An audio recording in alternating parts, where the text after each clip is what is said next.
নমস্কার, জয় গোপাল, জয় গোবিন্দ, রাধে রাধে। টলিপাড়া এন্টারটেনমেন্টের সবাইকে জানাই যে আমার একটা নিউ কম্পোজিশন গান আসতে চলেছে, যার নাম পেখম পালক, এবং যার আজকে একদম শেষ দিন শুটিংয়ের। আমরা শুটিংয়ের প্রতি মুহূর্তটা প্রচন্ডভাবে এনজয় করেছি। খুব একটা স্মুথলি যায়নি আমাদের জার্নিটা, যেরকম গল্পেও আছে যে ভক্তের জীবনে প্রচুর স্ট্রাগেল, লাইফে প্রচুর বাধা, এবং প্রত্যেকটা বাধার সম্মুখীন হলেই ঈশ্বর তাকে কোনো না কোনোভাবে পথ দেখিয়ে দেয়।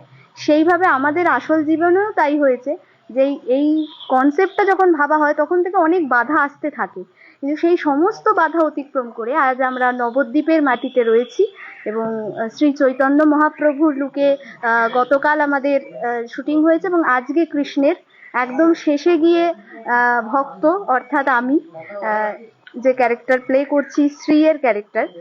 তো শ্রীয়ের জীবনে প্রচুর বাধা, প্রচুর স্ট্রাগেল। সে ছোট্ট থেকে খুব স্পিরিচুয়াল, বাকি গল্পটা আর বললাম না। এবং সে সন্তান হারানোর পর ব্যাকুলভাবে যখন খুবভাবে ভেঙে পড়ে, প্রত্যেকটা মানুষের মধ্যেই সে কৃষ্ণকে অনুভব করে। এটাই হলো আসল ব্যাপার, যে যখন ঈশ্বরের ওপর সমর্পিত হওয়া যায় তখন আর তার আলাদা করে কোনো চাওয়া পাওয়া থাকে না, সে চাওয়া পাওয়ার ঊর্ধ্বে হয়ে যায়। তো এটাই হলো কনসেপ্ট। এবার আশা করছি আপনাদের মনে গেঁথে থাকবে আমার এই গান, সেই আশাবাদী মনোভাব রেখেই এগিয়ে চলেছি। তো কবে দর্শকরা শুনতে পাবে সেই গান শ্রোতারা? আশা করছি অগাস্টের মধ্যেই, মানে জন্মাষ্টমীর, মানে জন্মাষ্টমীর দিন ঘরে ঘরে এই গানটা বাজবে আশা করা যায়। হ্যাঁ, সেইটা হলে তো আমার কাছে অনেক বড় প্রাপ্তি।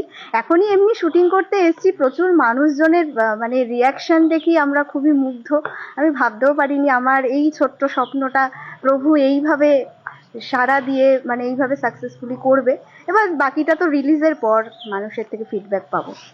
একটা প্রশ্ন, যে এই কৃষ্ণের গান বা ভক্তির গানগুলো গাইতে গেলে যে আবেগটা লাগে, হ্যাঁ হ্যাঁ হ্যাঁ, কতটা ম্যানেজি হয় সেই আবেগটা? হ্যাঁ, আবেগের ওপরেই তো ভক্তি ভাবটা। আজকালকার দিনে যেটা হয় যে ভক্তি রসটাই হারিয়ে যাচ্ছে। আমরা দেখতে পাই যে এত ফার্স্ট, এখনকার দিনে রিদিম গুলো এত ফার্স্ট দেওয়া হয়, প্রচুর স্লো জিনিসও মানুষ নেয় না, আবার প্রচুর মানে ফার্স্ট রিদিম হয়ে গেলেও সেই আবেগটা কোথাও গিয়ে হারিয়ে যায়। তো সমস্তটা মাথায় রেখেই আমাদের এই গান, যাতে দর্শক বোরিংও ফিল না করে, আবার হালকা সেই শ্রীখোল, বাঁশি সমস্ত কিছু ফিল করে। আমি নিজেও একজন মানে রবীন্দ্রভারতী থেকে আমি লোকসঙ্গীত নিয়ে পড়াশোনা করেছি, ওই কীর্তনাঙ্গের ছোঁয়াটা কোথাও গিয়ে পাবে। এবং আমি বলতে চাই যে এখানে আমার রিতম মুখার্জি, অ্যাক্টর রিতম মুখার্জি, ও আমার প্রচন্ডভাবে হেল্প করেছে। প্রতি মুহূর্তে গানটা যখন শুট দিচ্ছি, ওই একটা জায়গায় ছিল, আড়াল থেকে লক্ষ্য রাখে ভক্তজনের দিকে, ভক্ত যাতে বিপদ এলে কাটিয়ে উঠতে শেখে, কাটিয়ে উঠতে শেখে। এই যে আড়াল, মানে আড়াল থেকে আমি বুঝতে পারছি না যে ঈশ্বর আমাকে দেখছে, কিন্তু ঈশ্বর কিন্তু সবসময় তোমাকে লক্ষ্য রাখছে ভক্তের দিকে। এই আড়ালটাকে বলা নিয়ে এমন আড়াল কীর্তন হয়েছে আমাদের, সেটা মানে মনে গেঁথে আছে আর কি।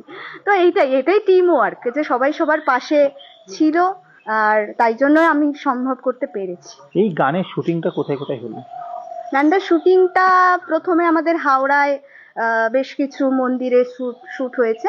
তার পরবর্তীতে আমরা টোটালটাই নবদ্বীপ, মায়াপুরের বিভিন্ন লোকেশনে শুট করছি, এবং শ্রী চৈতন্য মহাপ্রভুর যে জন্মস্থান তার নিকটতম জায়গায় আমরা শুট করছি। শুধুমাত্র কৃষ্ণ নয়, এখানে আমার তিনটে লুক ছিল। একটা হচ্ছে ভগবানের শ্রীকৃষ্ণের একটা রূপ, রাখাল রাজা, মহাপ্রভু, এবং আজকে অন্তিম পর্যায়ে শ্রীকৃষ্ণ। তো ভীষণ ভালো লাগছে। আর সবচেয়ে বড় কথা হচ্ছে আমার জীবনের চরম প্রাপ্তি, যে আমি এই একজন সাধারণ নগণ্য মানুষ হয়ে এরকম তিনটে চরিত্র করতে পারলাম। এর থেকে বড় প্রাপ্তি জীবনে হতে পারে না। তবে হ্যাঁ, এই প্রজেক্টটা যতটা সবাই ভাবছে স্মুথলি গেছে, যায়নি। অনেক বাধা বিপত্তি অতিক্রম করে আমরা আজকে অন্তিম পর্যায়ে শুট করলাম। আজকে আমাদের প্রজেক্ট কমপ্লিট হলো। তো ওই জাস্ট প্যাক আপ হলো। তো আমি একটা কথাই বলবো, যে প্রত্যেকটা মানুষের ভগবান একটা কথাই বিশ্বাস করেন বা বলেন, যে তোমরা অস্থির হও না, প্রস্তুত হও।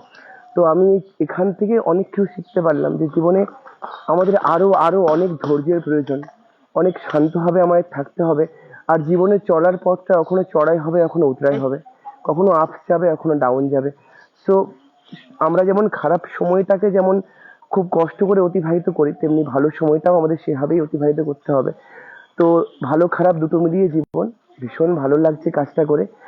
আর আমি সত্যি কথা বলতে গেলে আমি জানতাম না যে আমি এরকম তিনটে চরিত্র আমার জীবনে একসাথে করতে পারবো। তো আমার মনে হয় আমার আমার মানুষ জীবন সার্থক। এর থেকে বড় প্রাপ্তি কিছু হতে পারে না আমার জীবনে।